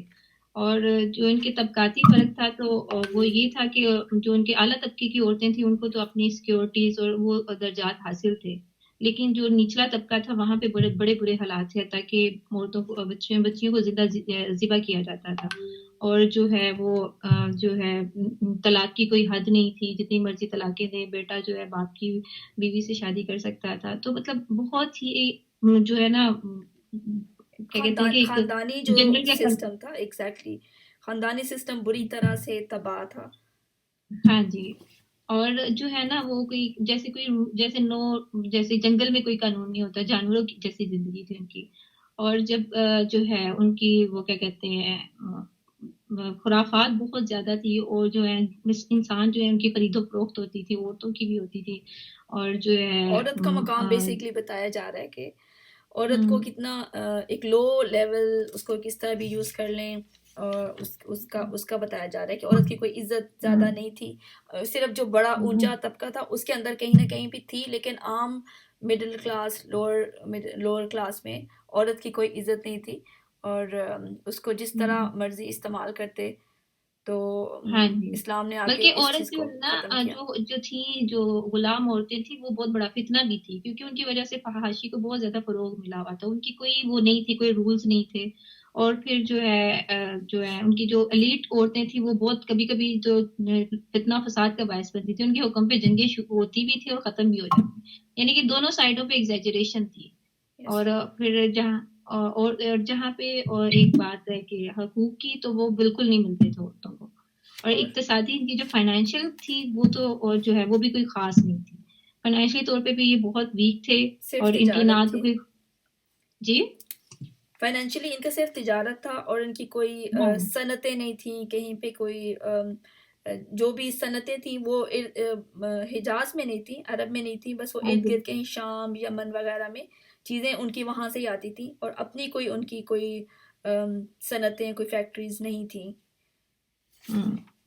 اور آگے اس میں اخلاقی حالات کی بات کی گئی ہے، تو یہ اس میں واقعی میں بہت اہم پوائنٹس ہیں کہ کچھ ایسے اخلاق تھے ان میں جو واقعی میں اللہ تعالیٰ نے ان کو چنا تھا، تو جس میں سب سے پہلے ان کی کرم و سخاوت تھی، یعنی کہ یہ بہت سخی تھے۔ اس میں بتایا گیا کہ اگر کوئی شخص اس کو ریڈ آؤٹ کر لیں، یا اس کو ریڈ آؤٹ کر لیں، یہ بہت اچھی چیزیں ہیں ان کے اندر نا، یہ ورڈ بائی ورڈ پڑھتے ہیں ان کو۔ یہ تو اپنی جگہ مسلم ہے ہی کہ اہل جاہلیت میں خسیس اور رذیل عادات و وجدان، شعور و عقل سلیم کے خلاف باتیں پائی جاتی تھیں، لیکن ان میں ایسے پسندیدہ اخلاق کے فاضلہ بھی تھے جنہیں دیکھ کر انسان دنگ و ششدر رہ جاتا ہے، مثلا کرم و سخاوت۔ یہ اہل جاہلیت کا ایسا وصف تھا جس میں وہ ایک دوسرے سے آگے نکل جانے کی کوشش کرتے تھے، اور اس پر اس طرح فخر کرتے کہ عرب کے آدھے اشعار اسی کی نظر ہو گئے۔ اس وصف کی بنیاد پر کسی نے خود اپنی تعریف کی تو کسی نے کسی اور کی۔ حالت یہ تھی کہ سخت جاڑے بھوک کے زمانے میں کسی کے گھر کوئی مہمان آ جاتا ہے، اس کے پاس اپنی ایک اونٹنی کے سوا کچھ نہ آتا جو اس کے اور اس کے کنبے کی زندگی کا واحد ذریعہ ہوتی، تو بھی ایسی سنگین حالت کے باوجود اس پر سخاوت کا جوش غالب آ جاتا، وہ اٹھ کر اپنے مہمان کے لیے اپنی اونٹنی ذبح کر دیتا۔ اس کے کرم ہی کا نتیجہ، ان کے کرم کا ہی نتیجہ تھا کہ وہ بڑی بڑی دیت اور مالی ذمہ داریاں اٹھا لیتے، اس طرح انسانوں کو بربادی خون ریزی سے بچا کر دوسرے رئیسوں اور سرداروں کے مقابل فخر کرتے تھے۔ اسی کرم کا نتیجہ تھا کہ وہ شراب نوشی پر فخر کرتے تھے، اس لیے نہیں کہ یہ بذات خود کوئی فخر کی چیز تھی، بلکہ اس لیے کہ یہ کرم اور سخاوت کو آسان کر دیتی تھی، کیونکہ نشے کی حالت میں مال لٹانا انسانی طبیعت پر گراں نہیں گزرتا، اس لیے یہ لوگ انگور کے درخت کو کرم اور انگور کی شراب کو بنت الکرم کہتے تھے۔ جہلی اشعار کے دوا دین پر نظر ڈالیں تو یہ مدح و فخر میں ایک اہم باب نظر آئے گا۔ شعر کو تو چھوڑتے ہیں، اگلا جو تھا نا، یعنی کہ وہ جوا بھی اس لیے کھیلتے تھے کہ ان کا خیال تھا کہ شراب اس لیے پیتے، جوا اس لیے کھیلتے تھے کہ جو بھی منی حاصل ہوگی وہ بھی غریبوں کے اوپر ہی خرچ کریں گے، اور شراب بھی اس لیے پیتے تھے کہ ان کو پتہ نہیں چلتا تھا کہ کتنا خرچ کرنا ہے، بس وہ مدہوشی کی حالت میں زیادہ سے زیادہ وہ خرچ کر دیتے تھے، یعنی کہ ان کی سخاوت اتنی زیادہ تھی کہ بس صرف وہ دینے والے تھے بہت زیادہ، اور مہمان نواز تھے اور دینے والے تھے۔ تو وفائے عہد یہ پڑھ دیں، وفائے عہد سیکنڈ پوائنٹ۔ وفائے عہد یہ بھی دور جاہلیت کے اخلاق فاضلہ میں سے ہے۔ عہد کو ان کے نزدیک دین کی حیثیت حاصل تھی، جس میں بہرحال چمٹے رہتے تھے، اس راہ میں اپنی اولاد کا خون اپنے گھر بار کی تباہی بھی پیچ سمجھتے تھے۔ اسے سمجھنے کے لیے ہانی بن مسعود شیبانی، سموائل بن عادیہ اور حاجب بن زرارہ کے واقعات کافی ہیں۔ مطلب یہ کہ وعدہ جو ہے اس کی پاسداری کے لیے جان تک دینے پسند کرتے تھے، مطلب وعدے سے نہیں جاتے تھے، اپنی بات سے نہیں ہٹتے تھے۔ بات ایگزیکٹلی، اور دیکھیں کہ یہ چیز تو ہمارے ہاں بہت زیادہ ناپید ہے کہ وفائے عہد اور وعدہ پورا کرنا یہ تو ہے ہی نہیں نا، تو جو ان کے اچھے اخلاق کی بھی چیزیں تھیں نا وہ بھی ہمارے اندر سے ختم ہو گئی، ہمارے اندر نہیں ہے۔ میں جب یہ چیپٹر پڑھ رہی تھی نا تو میں کہہ رہی تھی کہ جو ان کی بری حالات تھے وہ ہمارے پاس اسی لیول کے ہیں، یس مطلب یس شرک و ایگزیکٹلی. بدعات اور یہ وہ، لیکن جب ان کے اچھے اخلاق ہیں تو اس میں ہم بہت غریب ہیں. مطلب افسوس کی بات ہے کہ اللہ تعالیٰ نے ان میں کچھ تو کوالٹیز رکھی تھی جن کی بنیاد پر انہیں چنا تھا، جاہلیت میں بھی لیکن ہم اچھی نے چیزیں موجود تھیں جو ہم اسلام مسلمان ہوتے ہوئے بھی ہمارے اندر وہ چیزیں موجود نہیں ہیں. تو میرا یہ پوائنٹ ہے کہ اس سب سے پہلے ہمیں انہی اپنی جو ہے نا کوالٹیز کو پالش کرنا چاہیے، اپنے وعدے کو پورا کرنا چاہیے. جو بھی ہم کمٹمنٹ کرتے ہیں چاہے چھوٹی ہو یا بڑی، گروپ میں ہو یا کہیں بھی کسی بندے سے ایک بچے سے بھی کرتے ہیں تو اسے پوری کریں. اور پھر مطلب ان کوالٹیز کو ہائی لائٹ کر کے نا لکھ لیں سب اپنے پاس کیونکہ کہ میں نے اس پہ کام کیا. اللہ تعالیٰ نے ان کو چوز ہی انہی صفات کی بنا پر ان کو چوز کیا تھا کہ یہ لوگ لائیں گے انقلاب. تو وہ بالکل جو بیسک چیزیں جب تک ہمارے اندر نہیں آئیں گی نا تو ہمارے ذریعے بھی کوئی نہ انقلاب آئے گا نہ کوئی چینج آئے گی. تو اس میں بنیادی یہ جو ہے نا یہ ایک کرم و سخاوت کی بس دینے والے بنے، اور دوسرا کہ وعدے کی پابندی، اور تیسرا جو ہے نا خودداری اور عزت نفس. یہ پڑھیں حفصہ. خودداری و عزت نفس، اس پر قائم رہنا اور ظلم و جبر برداشت نہ کرنا بھی جاہلیت کے معروف اخلاق میں سے تھا. اس کا نتیجہ یہ تھا کہ ان کی شجاعت و غیرت حد سے بڑی ہوئی تھی. وہ فوراً بڑک اٹھتے تھے اور ذرا سی بات پر جس سے ذلت و اہانت کی بو آتی شمشیر و سنان اٹھا لیتے اور نہایت خون ریز جنگ چھیڑ دیتے. انہیں اسلام میں اپنی جان کی قطعاً پرواہ نہ رہتی. مطلب یہ جو ہے خود ہی جو ہے نا حمیت بہت تھی ان کے اندر جو ہے نا. اور یہ جو ہمارا ٹاسک 8 آ رہا ہے نا وہ بھی سیلف اسٹیم پہ ہے. تو دیکھیں کہ زمانہ جاہلیت میں ان کے اندر تھی سیلف اسٹیم تھی. تو اس کو ہم بہت بہت ڈیپ جائیں گے بیکاز ہمارا ٹاسک 8 پورا اسی کے اوپر ہے. تو ہمیں کافی سارا اس کے لیے ڈیٹا بھی چاہیے اور کافی ہمیں ڈیپتھ میں اس ٹاپک کو دیکھنا پڑے گا. اوکے نیکسٹ عزائم کی تکمیل. عزائم کی تکمیل یہ بھی بڑی خوبصورت کوالٹی ہے. اور اہل جاہلیت کی ایک خصوصیت یہ بھی تھی جب وہ کسی کام کو مجد و افتخار کا ذریعہ سمجھ کر انجام دینے پر تل جاتے تو پھر کوئی رکاوٹ انہیں نہیں روک سکتی. وہ اپنی جان پر کھیل کر اس کام کو انجام دے ڈالتے. اور مطلب یہ جو چیز ہے نا یہی آپ سے کچھ کرواتی ہے. اگر آپ اپنا ٹارگیٹ خود نہیں پورا کرتے تو کبھی کوئی نہیں کرے گا اس کو پورا. اور یہی بات ہے کہ آپ نے جب تک اپنی پرپز آف لائف میں آپ کی جان نہیں جاتی نا تو تب تک وہ آپ کا پرپز آف لائف نہیں ہے. تو جان پر کھیل کے ان کے جائے ان کی جان. اور دیکھیں کہ کس طرح اللہ تعالیٰ نے انہوں نے اس کام کو اسلام کے لیے استعمال کیا کہ اپنی جانوں کی پرواہ نہیں ہوتی تھی ان کو. ان کی جو بیسک خرابیاں تھیں نا ان کے عقائد جب ان کی اصلاح ہوئی تو وہ ایک خوبصورت جو ہے نا ایک معاشرہ اور انسان سامنے آئے تھے انہی خوبیوں کی وجہ سے. مطلب یہ کہ ان کی جو ہے نا کوالٹیز کو وہ پالش ہو کے سامنے آ گئی. ان کی جو برائیاں ہیں وہ خود بخود ہی جب انہیں اللہ کی پہچان ہوئی دین کی پہچان ہوئی تو وہ خود بخود نکلتی گئی. تو ایک جو ہے نا خاص طور پہ کہتے ہیں نا کہ دین کو جنون والے لوگ چاہیے. ایسے لوگ نہیں چاہیے جو بڑا سوچ سمجھ کے چلتے ہیں. جیسے کہ عزائم کی تکمیل کے لیے آپ کو تھوڑا پیشنیٹ ہونا پڑتا ہے. آپ کو نقصان یا نفع سے بالا تر ہو کے کام کرنا پڑتا ہے. تو یہ کوالٹیز تھیں ان لوگوں میں. صحیح. نیکسٹ حلم و بردباری اور سنجیدگی. یہ بھی اہل جاہلیت کے نزدیک قابل ستائش خوبی تھی مگر یہ ان کی حد سے بڑی شجاعت اور جنگ کے لیے ہمہ وقت آمادگی کی عادت کے سبب نادر الوجود تھی. مطلب یہ اس سے میں اس پوائنٹ کو اس سے کہوں گی کہ قبائل آپس میں جو تھی نا قبائل کے اندر جو تھے ایک دوسرے کے لیے بڑے یہ بردبار بھی تھے حلم والے بھی تھے. اور جب قبائل کا آپس میں ٹکراؤ ہوتا تو یہ جنگجو ہو جاتے تھے. مطلب آپس میں تعلقات میں بڑے اچھے رہتے تھے اپنے قبیلے یا اپنے خاندان کے معاملے میں. صحیح.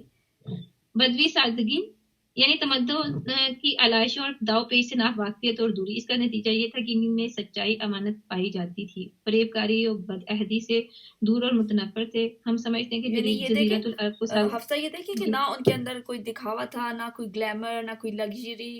تو یہ چیزیں بھی ان کے اندر نہیں تھیں. بالکل سادگی سادہ زندگی تھی. اور اسی سادہ زندگی کی وجہ سے ان کے اندر سچائی بھی تھی اور امانت پائی جاتی تھی. اور وہ مٹیریلزم ایگزیکٹلی وہ بھی نہیں تھا. مٹیریلسٹ ہو جاتا ہے نا انسان تو وہ پھر بہت ساری اخلاقی خوبیوں سے خالی ہوتا جاتا ہے. ایگزیکٹلی. صحیح. نیکسٹ ہم سمجھتے ہیں کہ جزیرۃ العرب کو ساری دنیا سے جو جغرافی نسبت حاصل ہے، اس کے علاوہ یہی وہ قیمتی اخلاق تھے جن کی وجہ سے اہل عرب کو بنی نوع انسان کی قیادت اور رسالت عامہ کا بوجھ اٹھانے کے لیے منتخب کیا گیا، کیونکہ یہ اخلاق اگرچہ بعض اوقات شر و فساد کا سبب بن جاتے تھے، ان کی وجہ سے المناک حادثے پیش آ جاتے تھے، لیکن فی نفس ہی بڑے قیمتی اخلاق تھے جو تھوڑی سی اصلاح کے بعد انسانی معاشرے کے لیے نہایت مفید بن سکتے تھے، اور یہی کام اسلام نے انجام دیا۔ غالباً ان کے اخلاق میں آیات کے بعد عزت نفس اور پختگی عزم سب سے گراں قیمت نفع بخش جوہر تھا، کیونکہ اس قوت قاہرہ اور عزم مصمم کے بغیر شر و فساد کا خاتمہ، نظام عدل کا قیام ممکن نہیں۔ اہل جاہلیت کے کچھ اور بھی اخلاق فاضلہ تھے، لیکن یہاں سب کا احاطہ کرنا مقصود نہیں۔ صحیح۔ اوکے گائز، اس میں سے کسی کا کوئی کویسچن ہے یا آپ لوگ اپنے کوئی کمنٹ دینا چاہیں تو پلیز اس چیپٹر میں سے دے دیں۔ اچھا، میں ایک تھوڑا سا مذہب کے حوالے سے صرف کہ جو اس ٹائم پہ مذاہب موجود تھے، وہ اس میں نصرانیت، یہودیت، مجوسیت، اور پھر ایک مذہب حنیفی جو کہ دین ابراہیمی کا ام الاصول توحید خالص پہ قائم تھا، اور لیکن یہ کہ شرک آلود ہو چکا تھا۔ تو اس میں جو میرا پوائنٹ ہے کہ اس ٹائم پہ بھی کچھ لوگ موجود تھے جن میں سے ابن اسحاق نے لکھا ہے کہ ایک دفعہ ایک بدھ کا سالانہ میلہ تھا جس میں ورقہ بن نوفل، عبداللہ بن حجش اور عثمان بن حویرث اور زید بن عمرو بن فصیل شریک تھے، اور ان لوگوں کے دل میں یہ دفتن خیال آیا کہ بےہودہ پن ہے کہ ہم ایک پتھر کے سامنے سر جھکاتے ہیں جو نہ سنتا ہے، نہ دیکھتا ہے، اور نہ کسی کا نقصان کرتا ہے، نہ کسی کا فائدہ کرتا ہے، اور یہ چاروں قریش کے خاندان سے تھے۔ تو اس میں جو مجھے لگتا ہے کہ وہی بات ہے کہ کچھ لوگ اس ٹائم پہ بھی ایسے تھے جو کہ جن کے پاس کوئی نشانیاں نہیں تھیں، اور لیکن وہ پرانے مذہب کے اوپر قائم تھے، حضرت ابراہیم علیہ السلام کے، اور ان کو یعنی ایک تجسس اور ایک وہ فیلنگ آتی تھی کہ کچھ صحیح نہیں ہو رہا اور ہمیں کچھ چاہیے، اور ان کو کوئی راستہ نہیں مل رہا تھا۔ تو اس کو ہم آج کے دور سے بھی ریلیٹ کر سکتے ہیں کہ آج کے دور میں بھی ایسے لوگ ہیں، اور وہ اسی طریقے سے سوچتے ہیں، ان کے اندر ایک بے چینی پیدا ہوتی ہے جب ہم اپنے ارد گرد کے ماحول کو اور جو نیگیٹیوٹی ہے اس کو دیکھتے ہیں۔ تو وہ جو ایک پاور ہے اس انزائٹی کی جو ہمارے اندر پیدا ہوتی ہے، جو ہم اپنے ارد گرد کی نیگیٹیوٹی کو دیکھ کے، وہ بڑی ایک امپورٹنٹ چیز ہے کہ جو آپ کو ایک بہت سیدھے راستے کی طرف لے کے جاتی ہے۔ صحیح۔ اور کسی کا کوئی پوائنٹ ہے تو پلیز ایڈ کر دیں۔ یس رمیسا۔ السلام علیکم۔ وعلیکم السلام۔ میں مبشرہ آنٹی کی بات کو ہی آگے بڑھانا چاہوں گی کہ ہمیں لگتا ہے کہ اس سے پہلے جو ہے نا لوگوں کو اللہ تعالیٰ کے بارے میں پتہ ہی نہیں تھا، حالانکہ حضرت عبداللہ جو حضرت وسلم کے والد تھے، ان کے نام سے پتہ چلتا ہے کہ وہ اللہ تعالیٰ کو جانتے تھے اور مانتے بھی تھے۔ جو ابرہہ والا واقعہ نا، اس سے پتہ چلتا ہے کہ وہ خانہ کعبہ کے بارے میں حضرت عبدالمطلب نے یہ جواب دیا تھا کہ وہ جس کا گھر ہے وہ اس کو وہی سنبھالے گا، اور انہوں نے دعا بھی اسی سے مانگی تھی، انہوں نے وہ بتوں سے دعا نہیں مانگی تھی۔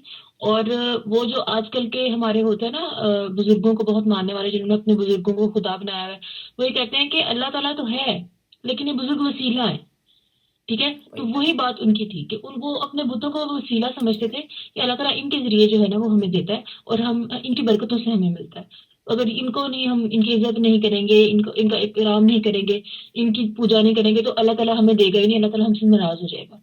تو وہ اوپر والے کو مانتے تھے، اور جو اب ہندو ہیں جو بتوں کی پوجا کرتے ہیں، وہ ابھی بھی وہ اوپر والا کہتے ہیں، ٹھیک ہے؟ اور یہی کہتے ہیں جو ہے نا کہ یہ سارے اس کے روپ ہیں، اور اس نے مختلف ڈیوٹیز لگائی ہیں لوگوں کو۔ تو یہی ہمارے ہاں بھی ہے کہ جی اللہ تعالیٰ نے ڈیوٹیز لگائی ہیں بزرگوں کو، تو مطلب وہ تقریباً وہی بات ہے، بس ہم نے نام اسلام کا رکھا ہوا ہے، وہ اسلام سے باہر اپنے آپ کو سمجھتے ہیں، اور ہم اندر رہ کے سارا کچھ وہی کرتے ہیں۔